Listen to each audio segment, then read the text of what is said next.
నిలిచిపోయాడు, చంద్రుడు ఆగిపోయాడు. యెహోషువ ప్రార్థన దేవుడు ఆలకించి, ప్రార్థన గురించి నేను మాట్లాడట్లేదు, కానీ దేవుని చేత యెహోషువ దర్శించబడ్డాడు కాబట్టి యెహోషువకు దేవుడు తోడుగా ఉన్నాడు. యెహోషువ ప్రార్థన దేవుడు ఆలకించాడు.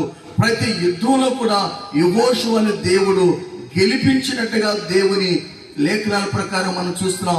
అదే అధ్యాయం 10వ అధ్యాయం 13లో కూడా చూస్తే, మీ దేవుడైన యెహోవా మీ శత్రువులను మీ చేతికి అప్పగించి ఉన్నాడు. హల్లెలూయా. మీ దేవుడైన యెహోవా మీ శత్రువులను మీ చేతికి అప్పగించున్నాడని లేఖనాలు యెహోషువ జీవితంలో నుండి ప్రభు మనలను దర్శిస్తూ మనతో మాట్లాడుతున్నాడు. కాబట్టి లేఖనాల ప్రకారంగా దుఃఖంలో ఉన్నటువంటి వ్యక్తిని దేవుడు దర్శించిన తర్వాత ఆ బాధ్యతను తీసుకుని నమ్మకంగా యథార్థంగా ఇశ్రాయేలు ప్రజల్ని నడిపించినటువంటి అనుభవంలోనికి యెహోషువ ముందుకి కొనసాగాడు. కాబట్టి తద్వారా యెహోషువ గ్రంథం 24వ అధ్యాయం 29వ వాక్యాన్ని చదువుదాం. ఈ సంగతులు జరిగిన తర్వాత నూను కుమారుడును యెహోవా దాసుడనైన యెహోషువ 110 సంవత్సరముల వయస్సు గలవాడై మృతి నొందెను.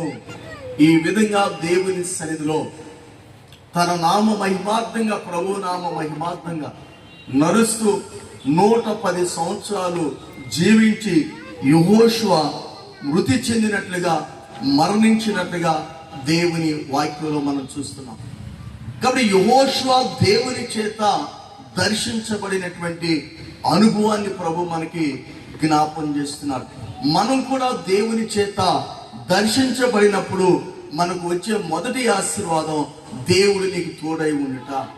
రెండవ ఆశీర్వాదం దేవుడు నిన్ను ధైర్యపరచుట. మూడవ ఆశీర్వాదం దేవుడు నిన్ను వర్ధిల్ల చేయుట. నాలుగవ ఆశీర్వాదం దేవుడు నీ శత్రువుని చేతికి అప్పగించుట. ఐదవ ఆశీర్వాదం అంతము వరకు పోరాడుట. ఆరవ ఆశీర్వాదం దేవుని పిలుపుని అందుకున్నాడు 110వ ఏట యెహోషువ ప్రియ దైవజనగమ. కాబట్టి యెహోషువ దేవుని చేత దర్శించబడ్డాడు. నూతన నిబంధన కాలంలో కూడా చూస్తే దేవుని చేత దర్శించబడినటువంటి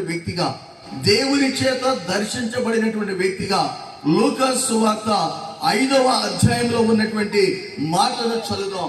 లూకా సువార్త 5వ అధ్యాయం 5వ వాక్యం.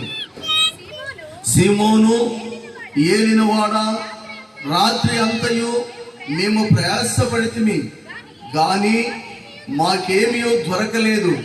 అయినను నీ మాట చొప్పున వలలు వేతునని ఆయనతో చెప్పాను. రెండో పాయింట్, పేతురు దేవుని చేత దర్శించబడుట. దేవుని చేత పేతురు దర్శించబడ్డాడు.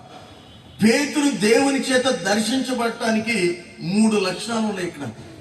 1 నిరాశ, 2 నిరుత్సాహము, 3 కృంగుదల. యెహోషువ దేవుని చేత దర్శించబడటానికి 30 రోజులుగా దుఃఖంలో ఏడుస్తూ ఉన్నాడు. దేవుడు దర్శించాడు. ఇక్కడ పేతురు నిరాశలో ఉన్నాడు, నిరుత్సాహంలో ఉన్నాడు, కృంగిదలలో ఉన్నాడు. పేతురుని దేవుడు దర్శించాడు. మన ఆత్మీయ జీవితంలో, మన భక్తి జీవితంలో కూడా కొన్నిసార్లు మనం నిరాశకు లోనవుతూ ఉంటాం. ఎప్పుడు మనం నిరాశ చెందుతూ ఉంటాం? మనం అనుకున్నది జరగనప్పుడు, మనం కోరుకున్నది నెరవేర్చబడినప్పుడు నిరాశకు లోనవుతూ ఉంటాం, నిరుత్సాహానికి గురవుతూ ఉంటాం, కృంగిపోతూ ఉంటాం. నేను ఎంత కాలంగా ప్రభుని నమ్మినా, ప్రార్థించినా నాకు ప్రయోజనం లేదు, ఉపయోగం లేదు, దేవుడు నన్ను ఈ విధంగా ఇదే స్థితిలో ఉంచుతున్నాడు అనేటువంటి ఒక నిరాశకు మనం లోనవుతూ ఉంటాం. కానీ ప్రభు వాక్యం ప్రకారంగా దేవుని వాక్యం సెలవుస్తుంది రాత్రి. అలాంటి వ్యక్తి దగ్గరికి ప్రభుని యేసుక్రీస్తు వారు వచ్చారు. ప్రభుని యేసుక్రీస్తు వారు వచ్చి 3వ వాక్యంలో రాయబడిన మాట, సీమోనుదైన ఒక దోణి ఎక్కి దరి నుండి కొంచెం త్రోయమైన అతన్ని అడిగి కూర్చుండి వారికి బోధించాడు. బోధించడం చాలించిన తర్వాత అన్నాడు కదా 4వ వాక్యంలో, నీవు ధోనిను లోతునకు నడిపించు. నీవు ధోనిను లోతునకు నడిపించు అంటే మన భక్తి జీవితంలో లోతైనటువంటి అనుభవంలోనికి, లోతైన అనుభవంలోనికి మనం వెళ్ళాలి ప్రియ దైవజనంగమా. మనం లోతైన భక్తిలోనికి వెళ్ళాలి, లోతైన అనుభవంలోనికి వెళ్ళాలి. ప్రారంభంలో మనకు తెలియదు. నా పేరు వెంకటేశ్వరరావు. ఒక అన్య కుటుంబంలో నుండి నేను రక్షించబడ్డాను. నాగార్జున యూనివర్సిటీలో ఎంఏ కంప్లీట్ చేసుకున్నాను. డిగ్రీ ఫైనల్ ఇయర్లో ప్రభువుని నమ్ముకున్నాను. నమ్ముకున్న తర్వాత ప్రార్థన చేయడం నాకు తెలియదు. యేసు ప్రభు వారి గురించి చెప్పింది నా స్నేహితుడు సేవకు రాజు అనే వ్యక్తి చెప్పాడు. ప్రార్థన చేయడం రాజు. అప్పట్లో టావ్ అనేవాళ్ళు, ఇప్పుడు A4 పేపర్ అంటున్నారు. ఆ టావ్ మీద ప్రార్థన రాసిచ్చాడు. ప్రతిరోజు నాగార్జున యూనివర్సిటీకి వెళ్ళాలి. ఆ పేపర్ మీద ఉన్న ప్రార్థన చదువుకునేవాడిని. ఆ తలగడ కింద దిండు కింద పేపర్ దాచుకుని యూనివర్సిటీకి వెళ్ళేవాడిని. మరలా రాత్రిపూట వచ్చేవాడిని. ఆ పేపర్ మీద ఉన్న ప్రార్థన చదువుకుని పేపర్ మరలా దాచిపెట్టేవాడిని. ఓ రోజు నా స్నేహితుని అడిగాను, రాజు ఎంతసేపు చేసినా 2 నిమిషాల్లో ఈ ప్రార్థన అయిపోతుంది, నాకు ప్రార్థన ఎట్లా వస్తుంది అన్నాను. తన పేరు సేవకు రాజు, నా పేరు వెంకటేశ్వరరావు. వెంకటేశ్వరరావు, మీ ఇంట్లో ఉన్న వారి కొరకు, మీ బంధువుల కొరకు, మీ స్నేహితులు అందరి కొరకు నీకు వచ్చి రాని ప్రార్థనతో నువ్వు చేయి, నీ టైం పెరిగిద్ది అన్నాడు. అప్పటికి 15 నిమిషాలకు వెళ్ళింది. మరలా ఒక రోజు అడిగాను, 15 నిమిషాలకు ప్రార్థన వస్తుంది, నేనేం చేయాలి అన్నాను. మరలా ఒక మాట చెప్పాడు, వెంకటేశ్వర, మీ ఊర్లో నీ తెలిసిన పేర్లు అన్ని కూడా ఎత్తిపెట్టి ప్రార్థన చేయి, నీ ప్రార్థన పెరిగిద్ది అన్నారు. 45 నిమిషాలు ప్రార్థన వచ్చింది. ఈ 45 నిమిషాలు ప్రార్థన చేస్తున్న సమయంలో దేవుడు తాగుతున్నాడు, దేవుడు దర్శిస్తున్నాడు. ఆత్మచేత ప్రియ దైవజనంగా ఎంఏ చదివేటువంటి రోజుల్లోనే రోజుకి 3 గంటల ప్రార్థన గడపడం ప్రారంభించాను. రోజుకు 3 గంటల సమయం దేవునితో మాట్లాడటం ప్రారంభించాను. అంత లోతైన భక్తిలోనికి, అంత లోతైన అనుభవంలోనికి నడిపించాడు కాబట్టి, ఆ లోతైన భక్తిలోనికి తీసుకుని వెళ్ళాడు కాబట్టి, ఒక రోజున ప్రభు మాట్లాడే స్వరము ద్వారా 40 రోజుల ఉపవాస ప్రార్థనలో సేవకు తీసుకొచ్చాడు. ఉద్యోగాన్ని విరమించుకుని బెంగళూరు ఇంటర్నేషనల్ బైబిల్ కాలేజ్కి వెళ్ళి ట్రైనింగ్ అయింది. కాబట్టి ప్రారంభంలో ప్రార్థన తెలియదు, ప్రారంభంలో భక్తి తెలియదు, లోతైన అనుభవం నాకు తెలియదు. కానీ ఎప్పుడు నాకు లోతైన భక్తి వచ్చిందంటే, ప్రార్థన చేస్తూ ఉండగా దేవుడు దర్శించినప్పుడు, దేవుడు దర్శించే సమయంలో, దేవుడు దర్శించే కాలంలో, దేవుడు తాగుతున్న సందర్భంలో నీ జీవితంలో అద్భుతమైన ఆశ్చర్యమైన కార్యాన్ని ప్రభు జరిగిస్తాడు. అద్భుతమైన కార్యాన్ని జరిగిస్తాడు ప్రియ దైవ జనగమ. పరిశుద్ధాత్మ దేవుడు మనతో మాట్లాడుతున్నాడు ఈ రాత్రి. దేవుడు నిన్ను దర్శిస్తుంటే నీ జీవితంలో అద్భుతం జరుగుతుంది. దేవుడు నిన్ను దర్శిస్తుంటే నీ కుటుంబంలో ఆశ్చర్యమైన కార్యాన్ని జరిగిస్తాడు. దేవుడు నిన్ను దర్శిస్తుంటే నీ కుటుంబాన్ని దీవిస్తాడు. దేవుడు నిన్ను దర్శిస్తుంటే దేవుడు నిన్ను ఆశీర్వదిస్తాడు. ప్రియ దైవ జనగమ, దర్శించేటువంటి సమయం. ఈ దర్శించే సమయం గురించి చెప్తున్నాను కాబట్టి చిన్న సాక్ష్యం చెప్పి ముగిస్తాను. 2002వ సంవత్సరంలో నా వెన్నుపూస పూర్తిగా అరిగిపోయింది. గుంటూరు పట్టణం కొత్తపేట మెయిన్ రోడ్లో ఉన్నటువంటి డాక్టర్ అనిల్ కుమార్ గారు MS డాక్టర్ చూసి అన్నాడు కదా, అయ్యా నీ వెన్నుపూస పూర్తిగా అరిగిపోయింది, రాయవెల్లూరు క్రిస్టియన్ హాస్పిటల్ ఉంది కదా, రాయవెల్లూరు పంపిస్తాను, ఒక లెటర్ ఇస్తున్నానని లెటర్ రాసి అన్నాడు, 3 నెలలు నీకు బెడ్ రెస్ట్ కావాలి, 40,000 ఖర్చు అవుతుంది అన్నాడు. 2002వ సంవత్సరంలో నా సాక్ష్యం అది. అలాంటి పరిస్థితుల్లో మరలా ఇంటికి వచ్చాను. 7 రోజులు ఉపవాసం ఉండి ప్రార్థించాను. ప్రభువా, వెంకటేశ్వరం అనేటువంటి నా జీవితాన్ని డానియల్గా మార్చావు. నువ్వు దర్శించగలిగిన దయామయుడు. ఈ 7 రోజులు ఉపవాస ప్రార్థనలు నన్ను దర్శించు. ఇదే అంశం 7 రోజుల ప్రార్థన. 8వ రోజు వెళ్ళాను.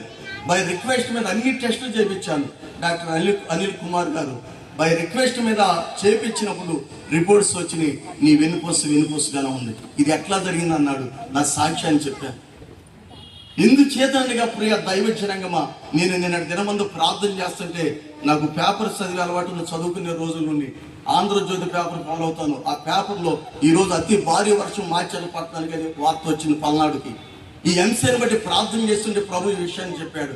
ఈ రోజున అనేక మంది వస్తారు, అట్లా ఈ రోజు ఎక్కువ మంది వచ్చారు. చాలా మంది నిరాశ నిరుత్సాహంతో వస్తారు. ఇదే వర్తమానం నేను దర్శించబోతున్నాను ఈ రాత్రి. ప్రతి ఒక్కరితో కూడా ఈ వర్తమానం ద్వారా ప్రభు మాట్లాడతానని నాకు మాట ఇచ్చాడు. దేవుడిచ్చిన సందేశాన్ని మీ మధ్యలో తీసుకొచ్చాను. అందరూ లేచి నిలబడదాం. ఎవరు వట్టి చేతులతో వెళ్ళకూడదు ఈ రాత్రి. ఎవరు కూడా వట్టి చేతులతో వెళ్ళకూడదు ఈ రాత్రి. ప్రభు దర్శించేటువంటి సమయం ఈ రాత్రి. ప్రభు నిన్ను తాకుతున్నటువంటి సమయం. అందరూ రెండు చేతుల పైకెత్తి యేసు వైపు చూద్దాం. ప్రభుతో మాట్లాడు. ప్రభు నిన్ను దర్శిస్తున్నాడు ఈ రాత్రి. ప్రభు నిన్ను తాగుతున్నాడు ఈ రాత్రి. నీకున్న వ్యాధి, బలహీనత, ఆత్మహత్యలన్నీ కూడా ప్రభు తొలగిస్తున్నాడు. తొలగిస్తున్నాడు. ప్రభు తొలగిస్తున్నాడు ఈ రాత్రి. ప్రభు నీకు విడుదల దయచేస్తున్నాడు ఈ రాత్రి. ప్రభు నిన్ను బాగు చేస్తున్నాడు ఈ రాత్రి. ప్రభు నిన్ను స్వస్థపరుస్తున్నాడు ఈ రాత్రి. ప్రభు నిన్ను దర్శిస్తున్నాడు. యెహోషువను దర్శించిన దేవుడు, యెహోషువను దర్శించిన దేవుడు, పేతురుని దర్శించిన దేవుడు, పేతురుని దర్శించిన దేవుడు. పేతురు నీ తోడిని లోతులు నడిపించు. పేతురు నీ తోడిను లోతులకు నడిపించు.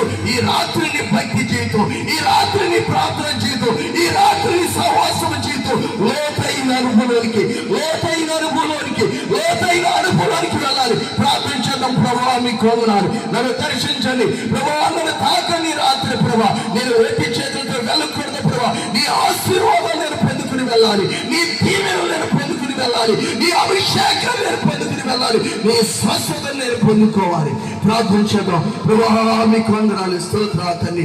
విడుదల విడుదల విడుదల, అభిషేకం అభిషేకం, స్వస్థత స్వస్థత స్వస్థత స్వస్థత. దేవుని ఆత్మ బలంగా దిగి వస్తుంది రాత్రి.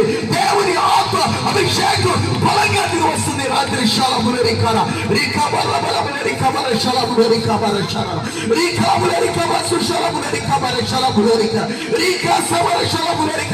మీకు వందనాలు ప్రభువా, మీకు వందనాలు. మీరు దర్శించండి మా ప్రియులను, మీరు దర్శించండి ప్రభువా. ఎవరు ఏ బాధతో ఉన్నా, ఏ కష్టంతో ఉన్నా, ఏ శోధనతో ఉన్నా, ఏ సమస్యలతో ఉన్నా, అగ్నిలో నుండి నీవు మోషేను దర్శించినావే. అగ్ని మండుచుండెనే, పొగ కాలిపోలేదుగా. అగ్ని మండుచుండెనే, పొగ కాలిపోలేదుగా. అగ్నిలో నుండి నీవు మోషేను దర్శించినావే. అగ్నిలో నుండి నీవు మోషేను దర్శించినావే. అగ్నిలో నుండి నీవు మోషేను దర్శించినావే. అగ్నిని మండించు నాలో, అగ్నిని మండించు, అగ్నిని మండించు నాలో, అగ్నిని మండించు. పరిశుద్ధాత్ముడా నాలో అగ్నిని మండించు, నాలో అగ్నిని మండించు. పరిశుద్ధాత్ముడా నాలో అగ్నిని మండించు, నాలో అగ్నిని మండించు. ప్రాణ ఆత్మ శరీరము నీకే అర్పించుచున్నానయ్యా. ప్రాణ ఆత్మ శరీరము నీకే అర్పించుచున్నానయ్యా. నీ ఆత్మవరములతో నన్ను అలంకరించుమయా. నీ ఆత్మవరములతో నన్ను అలంకరించుమయా. నీ ఆత్మవరములతో నన్ను అలంకరించుమయా. నీ ఆత్మవరములతో నన్ను అలంకరించుమయా. నీ ఆత్మవరములతో నన్ను అలంకరించుమయా. నన్ను అలంకరించుమయా, నన్ను అలంకరించుమయా, నన్ను అలంకరించుమయా, నన్ను అలంకరించుమయా, నన్ను అలంకరించుమయా. ప్రియమైన దైవజనం అందరం కూర్చున్న ఎవరి ప్లేస్ లో